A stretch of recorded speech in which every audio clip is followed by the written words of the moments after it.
to tell their troubles, to tell their mind. But who's around, who cares enough just to listen?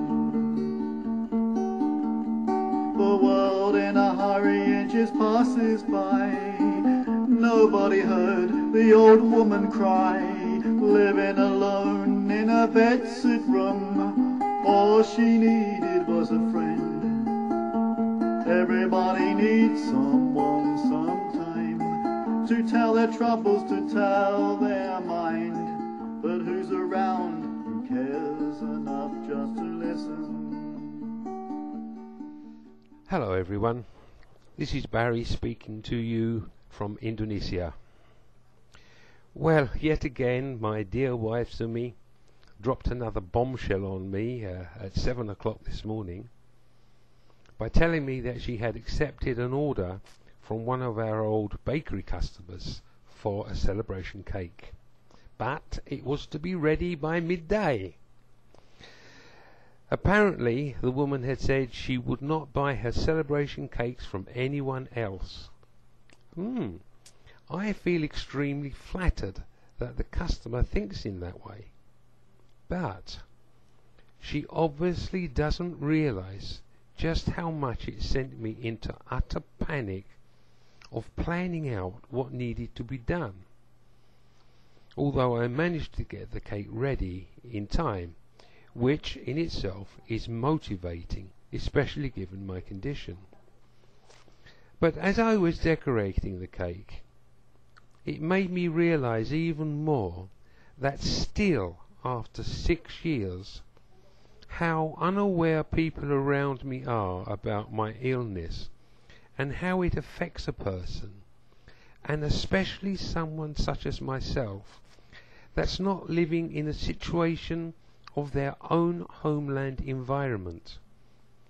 In fact, to be very honest, I still do not think that many people at home in the UK, or even some other parts of the world, can grasp the complexities of my situation with having Alzheimer's and other types of dementia vis-a-vis their own circumstances, which made me start to draw some comparisons of what people in the UK who have any type of dementia have at their fingertips to help them when compared to myself.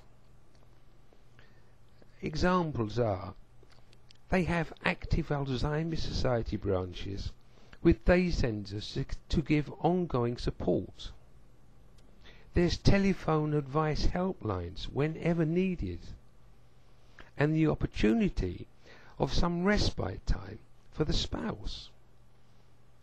Then there's the memory cafes that bring people with dementia and their spouses together with organised activities, events, and the opportunity to discuss like-for-like problems within our illness, and on a face-to-face basis with people in a similar situation.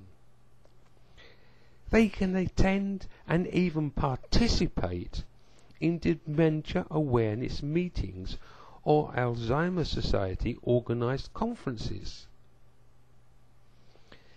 They have organised day trips out and many other types of events throughout the year that can help keep them active and motivated, such as fundraising events.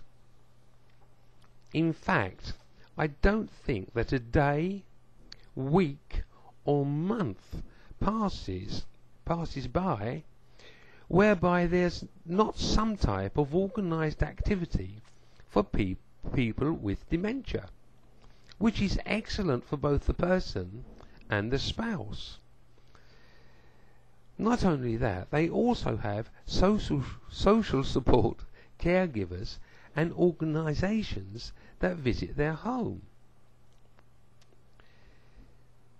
Now let's put all that and more into the comparison perspective of my own situation,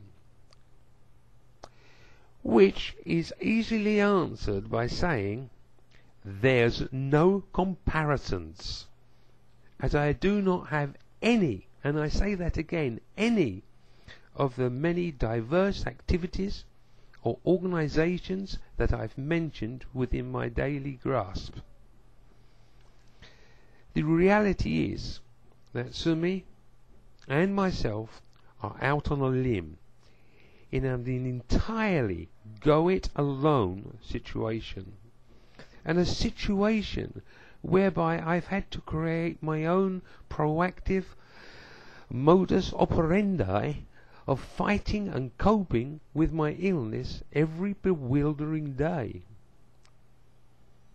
Okay, some might say it's sour grapes or resentment on my part, but I implore you, try putting yourself in my own situation and then appraise it yourself. Where would you be? How would you feel? And how would you cope without such benefits at your fingertips? And bearing in mind that there's no substitute for a direct one-on-one or face-to-face organized infrastructural approach within our illness. Yet despite all the differences that I do not have the benefits of, somehow, just somehow, which I am sure is due to my dear, dear wife, I seem to survive the daily onslaught of my dementia. Something for everybody to think about, I think, there. Many thanks for listening. Barry.